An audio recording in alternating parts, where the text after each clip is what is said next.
Salah satu persoalan bangsa kita akhir-akhir ini adalah konflik antar etnis, antar agama. Ya, kalau kita lihat terjadi di berbagai daerah di Indonesia.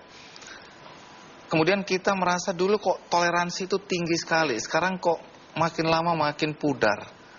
Apa yang terjadi pada bangsa ini menurut Anda? Saya sering menamsilkan kita itu ibarat burung dalam sangkar. Ketika dibuka, diberi kebebasan, ini burung ini malah bingung gitu. Belum siap. Belum siap. Nah, kita nggak tahu begini-begininya itu sampai seberapa lama. Sampai dia beradaptasi, menjadi tenang, bisa melihat, memikir kembali. Jadi kalau kita perhatikan, baik di Ambon, di Palu, segala macam, itu dulu juga seperti yang Anda katakan, pergaulan bagus sekali. Dan persoalan politik yang berubah begitu rupa, yang asalnya kalah jadi menang, yang jadi menang jadi kalah. Kemudian ada persoalan-persoalan yang dulunya tiarap, sekarang bangkit semua. Yang dulunya terbungkam, sekarang bicara semua. Banyak hal yang orang-orang yang berpolitik lagi, ini kadang-kadang dia tidak mempunyai cukup kemampuan untuk berpolitik, sehingga lalu ngajak Tuhan. Berpolitik ngajak Tuhan? Ya, kan sering Tuhan diajak kampanye, segala macam.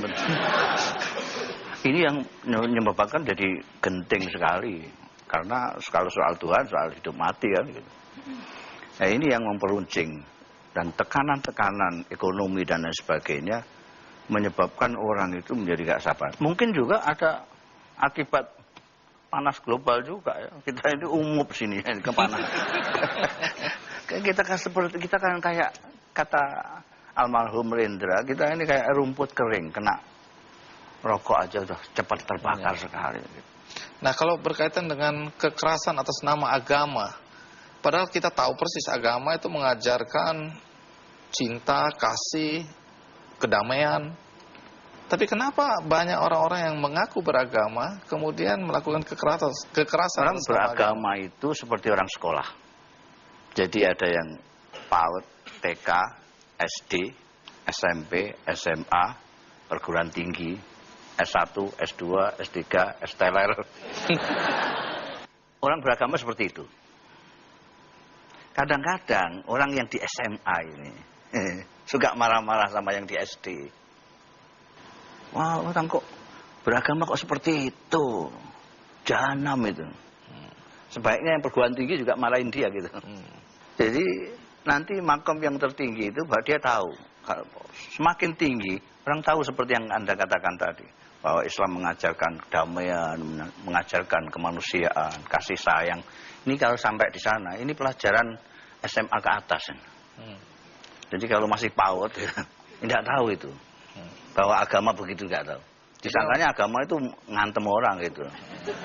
Makanya yang sering berkelahi kan di anak-anak kecil, anak-anak. Kalau orang tua kok masih kelahi, ya anak-anak juga. Jadi Anda hendak mengatakan bahwa mereka yang masih melakukan kekerasan atas nama agama itu pada dasarnya tingkat pemahaman dia terhadap agamanya masih dangkal. Meskipun itu tafsir Anda, tapi setuju saya.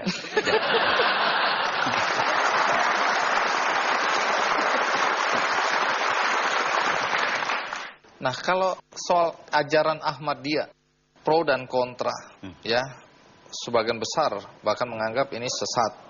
Sebagian lagi mengatakan biarkan agama adalah urusan penganutnya dengan Tuhannya. Kira-kira begitu. Ya. Kalau Anda sendiri bagaimana melihat persoalan ini? Kan ini semua orang ini tujuannya kan menuju ke Tuhan. Mendapat ridha Tuhan.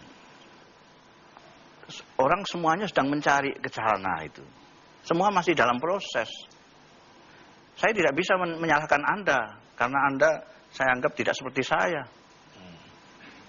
Ini serius ini kelihatannya. Iya, saya serius.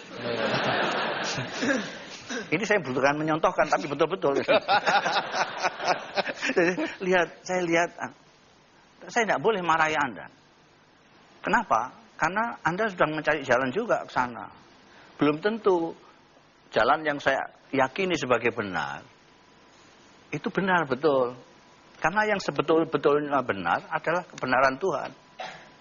Lalu apa solusi yang Anda tawarkan agar persoalan ajaran Ahmadiyah ini tidak menjadi api dalam sekam? Kalau Ahmadiyah itu memang mempunyai, taruhlah kata kelainan di dalam keyakinannya, kita ketemu apa sih yang menyebabkan Ahmadiyah Anda anggap sesat itu apa? Didialogkan. Karena Ahmadiyah itu juga pakai Quran, pakai sunnah Rasul, dan sebagainya. Sehingga bisa, kalau sesama orang yang mempunyai Quran dan sunnah saja tidak bisa berdialog, apalagi dengan yang lain. Ketidakmauan untuk berdialog dengan orang yang berbeda ini juga termasuk penyakit kita. Baik, memang tidak bisa tuntas ini ya, tapi setidak-tidaknya kami mendapat gambaran tentang pemahaman Anda soal ajaran Ahmadiyah. Nah, ada satu lagi pertanyaan yang selalu saya pendam, selain soal Inul tadi, adalah pernyataan Anda tentang menantu Anda, Ulil. Ulil ini kan jaringan Islam liberal, kemudian pernah menulis di Kompas, dan Anda kritisi dengan beberapa kesalahan Ulil. Anda sendiri kira-kira sepaham nggak dengan jalan pikiran Ulil dalam konteks Islam liberal? Kenapa harus sepaham? Mertua dan menantu. Nah, ini yang berbeda prinsip dengan saya. Saya bukan hanya dengan menantu, dengan anak saya saja saya bisa berbeda. Saya menganggap perbedaan itu fitri sekali. Saya mengatakan bahwa silahkan anak-anak muda berpikir paling gila sekalipun, silahkan.